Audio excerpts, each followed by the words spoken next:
अस्सलाम वालेकुम फ्रेंड्स, आप देख रहे हैं हमारा यूट्यूब चैनल अलवक्का टेक एंड बिजनेस। अब दुनिया भर से हमारे तमाम व्यूवर्स को मिडनाइट मार्केट अपडेट में बहुत बहुत वार्म वेलकम। तो दोस्तों, आज था पीपीआई रिपोर्ट का दिन, यानी कि प्रोड्यूसर प्राइस इंडेक्स, जिसने यहाँ पे हमें बताना था कि यूएस में जो उनकी अपनी इकोनॉमी है और उनका जो अपना डॉलर है, जिसे हम DXY इंडेक्स बोलते हैं, उसकी यहाँ पर क्या पोजीशन रहेगी आफ्टर दिस रिपोर्ट। दोस्तों, ये रिपोर्ट आ चुकी है और इसका इम्पैक्ट अभी रहने वाला है। लेकिन इसके साथ साथ एक ऐसी दुनिया जो हमारे साथ चल रही है, जिसे हम जियो पॉलिटिक्स बोलते हैं, उसके बगैर तो अब कोई डाटा भी काम नहीं कर रहा। आपको याद होगा कि मैं तकरीबन एक लंबा अरसा सिर्फ ख़बरों को यहाँ तक आपके साथ शेयर करता था, जिनका बराह रास्त ताल्लुक़ था मार्केटों से। लेकिन अब जियो पॉलिटिक्स ने पूरी शारग जो है वो तमाम मार्केटों की कंट्रोल कर ली है। तो आज बड़ा ही इंटरेस्टिंग दिन था दोस्तों। आज आपके साथ BTC की वीकली जो मैं अपडेट शेयर करता होता हूँ वो भी कर दी गई है। अगर आपने नहीं देखी तो उसका लिंक आई बटन पे दे दिया जाएगा, तो भी देख सकते हैं आप। और अगर आपने व्हाट्सएप चैनल ज्वाइन नहीं किया तो वहाँ पर भी कुछ देर तक शेयर कर दी जाएगी। लिंक उसका भी वीडियो की डिस्क्रिप्शन में ही होगा। तो दोस्तों, पहले तो मैं आपको ये बता दूं कि JD Vance जो वाइस प्रेसिडेंट कंसीडर किए जाते हैं और अगले आने वाले एक बड़े मजबूत उम्मीदवार भी हैं इलेक्शनों के, यहाँ पर उनकी एक स्टेटमेंट आती है जी कि डिसीजंस कुछ ऐसे लिए जा रहे हैं कि इस वीकेंड पे दोबारा मुलाकात हो सकती है और मार्केटें ऑयल की खास करके उस वक्त मज़ीद टूट गई। 96 लेवल को उसने तोड़ के इस वक्त जो मैं डिस्कशन कर रहा हूँ 90 और 91 के दरमियान WTI पहुंच चुका है। वजह यह है कि चचा ट्रंप ने भी कह दिया कि जी हम इस वक्त जो पाकिस्तान की जो काबीना है, मौजूदा हुकूमत है, हम उनसे बहुत ही खुश हैं और हम चाहते हैं कि अगर इसका आखिरी पार्ट डिस्कस करने के लिए बन जाता है साजगार, तो वो हम पाकिस्तान को ही यहाँ पर चुनेंगे। तो दोस्तों, हमें यहाँ पर बिल्कुल अच्छी उम्मीद रखनी चाहिए। अगर ये चीज़ें निगोशिएट हो जाती हैं और अब जो 2 से 3 पॉइंट बाकी रह गए थे, बात जहाँ पे ख़त्म हो गई थी, आगे ना बढ़ पाई, अब उसके ख़त्म होने के चांसेस इसलिए बढ़ रहे हैं कि दोनों की तरफ से जो नरमी है उसका प्रोसीजर बढ़ता चला जा रहा है। तो चचा की स्टेटमेंट की ज़्यादा वैल्यू है, ज़ाहिरी बात है, वो मेन पावर में है। उनकी स्टेटमेंट के बाद दोस्तों ऑयल कंडीशन क्या रही, ज़रा वो देख लेते हैं। तो दोस्तों 7.56 किस्में WTI में और ब्रेंट में 4.46 की कमी। ये अब तक की बड़ी कमी इसलिए कंसिडर की जा रही है कि हम जब पिछले दिनों ब्रेक होकर डाउन साइड पे गए थे तो उस वक्त भी हम 93 तक थे और इस वक्त अभी मार्केट कुछ ही देर पहले 90.10 पे थी। मैं ये समझता हूँ कि डोमेस्टिक जो ऑयल जिनको यहाँ पे एक्सपोर्ट होती है, उनको तो इसका एक बड़ा फ़ायदा हुआ होगा, इसलिए कि मार्केटों ने इसको पूरा दिन यहाँ पे अपनी सपोर्ट बनाया है इन प्राइस को। तो जब एक चीज़ एक लम्हे से ज़्यादा अपनी सपोर्ट बना लेती है तो उसके ऊपर सेल परचेज स्टार्ट हो जाती है। तो मुझे उम्मीद है कि एशियन कंट्रीज़ में ऑयल के प्राइसेस जो हैं वो यहाँ पर इस खबर के बाद कम हो सकते हैं और मेजर इफ़ेक्ट उस वक्त आएगा जब हम 80 और 85 को भी ब्रेक कर देंगे। इससे पहले दोस्तों हम आगे बढ़ें, मैं पीपीआई रिपोर्ट का सिर्फ एक मुख्तसर खुलासा करना चाहता हूँ, बाकी डिस्कशन सुबह करेंगे कि ये जो रिपोर्ट आई है ये यूएस इकोनॉमी के हक़ में नहीं थी, जिसकी वजह से डॉलर इंडेक्स हुआ है वीक अच्छा खासा। जो 100.50 पे था टूट कर एकदम 97.90 पे पहुंच गया। तो मैं ये सिर्फ आप ही के लिए दोस्तों शॉर्ट में डिस्कस कर रहा हूं क्योंकि वक्त बचाना होता है। तो ये पीपीआई जो है मार्केट के हक में आई है, लेकिन इसके साथ साथ दोस्तों हम क्या कर सकते हैं कि मार्केट में करेक्शन ने तो आना ही आना है। बढ़ते हैं मार्केट की तरफ। तो दोस्तों कैपिटलाइजेशन के एतबार से मार्केट में बड़ी शफलिंग रही 2.63 और 2.58 के दरमियान, जो अभी भी जारी है और डोमिनेंस एक्स्ट्रा स्ट्रॉन्ग 57.70 का हाई लगाने के बाद इस वक्त ये 0.30% अगर फॉल किया भी है तो ये टेम्पररी है और टॉप ट्रेंडिंग के अंदर दोस्तों कोई भी यहाँ पर फंडामेंटल स्ट्रॉन्ग प्रोजेक्ट मौजूद नहीं। तो दोस्तों जैसे ही मार्केट में पीपीआई रिपोर्ट रिलीज़ हुई, उसका इम्पैक्ट ये रहा कि मार्केट ने सिर्फ हमें चंद लम्हों के लिए 76,000 का एक रेजिस्टेंस लेवल प्रोवाइड किया और तब से लेकर अब तक मार्केट यहाँ पे दोस्तों ब्रेक हो रही है। तो इस ब्रेकेज का क्या हल है ये तो हम आगे चल करके डिस्कस करेंगे ही, क्योंकि पीपीआई ने यहाँ पर अपना काम जो करना था वो कर दिया है। लेकिन एक चीज़ और कि कोई भी रिपोर्ट जब मार्केट में आती है तो उसका इम्पैक्ट 48 घंटे तक रहता है और अभी तो चंद घंटे भी नहीं हुए। और हाँ, कल आपको मार्केट में एक नया डाटा भी देखने को मिलने वाला है। फिलहाल उसे हम सुबह डिस्कस करेंगे। यहाँ पे कर लेते हैं टाइम सेव नाउ BNB। तो दोस्तों BNB यहाँ पर बहुत ही इंटरेस्टिंग वे में बिहेवियर दे रहा है अपना। हाई हमने इसका फिर से एक मरतबा 625 देखा, जिसके बारे में मैं पहले से ही आपको बता चुका था कि इसका रिजेक्शन लेवल 624 है।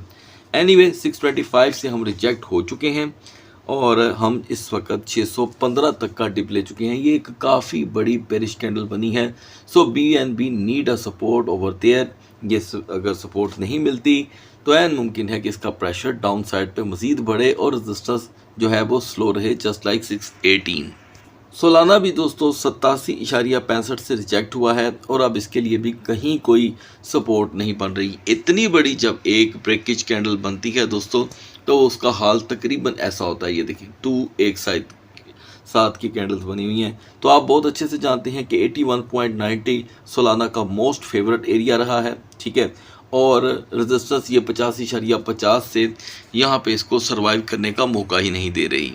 BCH दोस्तों एक मरतबा फिर से 445 444 से रिजेक्ट हुआ है। वेरी सिंपल, आप ऑलरेडी इसके ऊपर वर्क कर चुके हैं और रिजेक्शन आपके बिल्कुल सामने है। ये देखें, सिमिलर लेवल से मार्केटों का रिजेक्ट होना, हिस्ट्री इसे फिर से पुश करती है 420 की तरफ।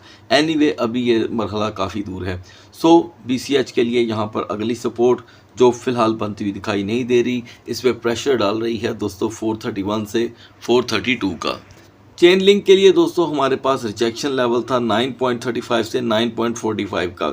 तो यहाँ पर चेन लिंक ने 9.33 से लिया है रिजेक्शन लेवल। ये आपके सामने बाकायदा तौर पे इसकी रेजिस्टेंस मौजूद है और अब यहाँ पर कोई सपोर्ट हमारे लिए काम नहीं कर रही। ओवरस्टे 8.98 8.95 का चेन लिंक को काफ़ी बार 880 का मुंह दिखा चुका है। तो 15 से 20 सेंट का डाउनफॉल यहाँ पे लिंक के लिए हिस्ट्री वाइज बहुत ही रूटीन है। अपर लेवल के लिए 9.20, जिस पे यहाँ पर हर सूरत इसकी कैपिटलाइजेशन पे आपकी नज़र होनी चाहिए। जी कैश की दोस्तों यहाँ पे फंडामेंटल स्ट्रॉन्ग सपोर्ट 350 थी, जस्ट 350 यहाँ पर ट्रिगर हुआ और 354 से हम हुए हैं रिजेक्ट। अब जो फिलहाल जी कैश की हालत हो रही है, ये देखें बिल्कुल साथ एक हिस्ट्री लेवल बना है। आप सिर्फ इस एरिया को देखें, बैक साइड पे देखने की फ़िलहाल ज़रूरत नहीं है। हाँ, ये ज़हन में रखें कि 320 एक अहम लेवल रहा है। एनीवे यहाँ पे जी कैश सपोर्ट अगर अपनी कंप्लीट नहीं कर पाता तो प्रेशर इसका 340 और 342 की तरफ भर रहा है।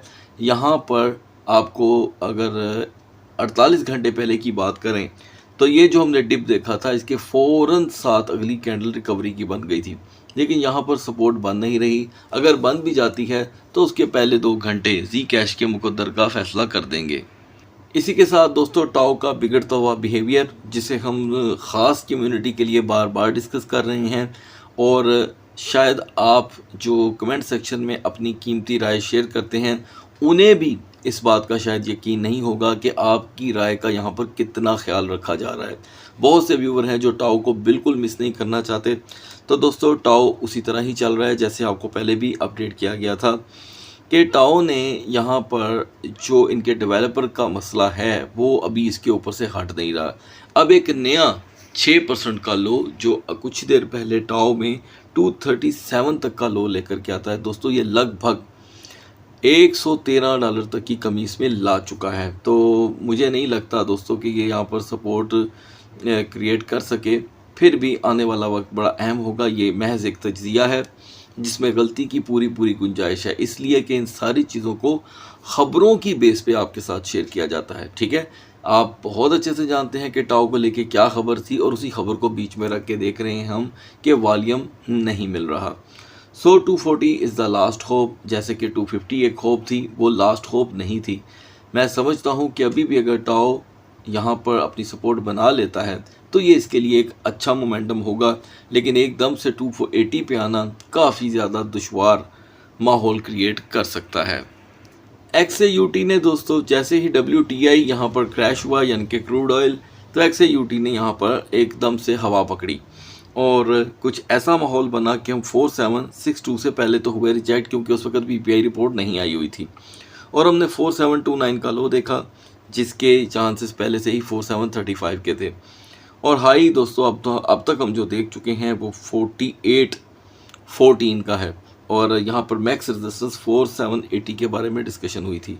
अभी दोस्तों इतना बड़ा आपको कैंडल चार्ट जो है वो पॉजिटिव दिखाई दे रहा है, लेकिन इसमें कोई शक नहीं है कि 4810 से 4825 इसकी एक टेम्प्ररी जोन कंसीडर की जाएगी, जिससे रिजेक्शन होने के बाद आप फिर 4805 का मुंह देखेंगे और ये इसके लिए मज़ीद प्रेशर भर सकता है, क्योंकि बेअतमादी की जो हवा है वो कम नहीं हो रही। बढ़ते हैं बीटीसी और इथेरियम के कैंडल चार्ट की तरफ। So guys, now we are on the chart of BTC after the PPI report. हम देख रहे हैं दोस्तों कि हम 76,000 से रिजेक्ट हुए हैं और अभी यहाँ पर बीटीसी की कोई फ्रेश सपोर्ट बन नहीं पा रही। तो ये एक अंडरस्टूड सी बात है कि 74,000 के ब्रेक होने पे प्रेशर और ज़्यादा नेगेटिव हो सकता है। अभी हम ये लास्ट कैंडल की जो विक देख रहे हैं उसका मुकम्मल तौर पे प्रेशर और यानी कि यूँ समझ लें कि जो बहाव है वो डाउन साइड की तरफ है। तो इस वक्त क्योंकि सारे लेवल्स नए बन रहे हैं, तो ये बात कहना कि बीटीसी फौरी तौर पे दोबारा उन्हीं लेवल्स पे आ सकता है, ये थोड़ा जल्दी हो जाएगा। मॉर्निंग के लिए बीटीसी को अपना लेवल दोबारा हासिल करना होगा और वो बहुत ही करीब है 74,500 से 74,800, क्योंकि हिस्ट्री वाइज अगर हम बीटीसी को यहाँ पे बीच में रखें तो रिजेक्शन तो इसके साथ साथ ही रही है। तो अभी 2000 की रिजेक्शन कोई छोटी रिजेक्शन तो है नहीं। सो बीटीसी नीड अ सपोर्ट ना मिल पाने पे यहाँ पर 73,100-200 का लो एक नॉर्मल लो कंसीडर किया जाएगा और 70,000 अब इसकी बहुत ही ज़्यादा फंडामेंटल अप्रोच बन चुकी है। बढ़ते हैं इथेरियम के कैंडल चार्ट की तरफ। इथेरियम जो सुबह हमारे तजिए के दरमियान 2388 पे मौजूद था दोस्तों, आपको अपडेट किया गया था कि ये इसकी पॉजिटिव जोन है। किसी भी सूरत इसे हम इसकी वीकर जोन नहीं मान सकते, लेकिन ये ब्रेक हो गई और इसके ब्रेक होने के बाद हमने 2323 का लो देखा और थोड़ी बहुत रिकवरी आई 2415 की, वो भी थोड़ी देर के लिए, और अब मार्केट जो है वो मुसलसल टूट रही है। तो 2350 पे भी अपनी सपोर्ट नहीं कंसीडर कर सका और यहाँ पर एक बिग बेरिश कैंडल बनी हुई है विदाउट सपोर्ट। 2305 इसके पास दोस्तों एक आखिरी होप हो सकती है और ये बड़ी अहम होगी, जिसके ब्रेक होने पे प्रेशर फिर से उल्टे पैरी 2280 और 70 की तरफ बढ़ सकता है।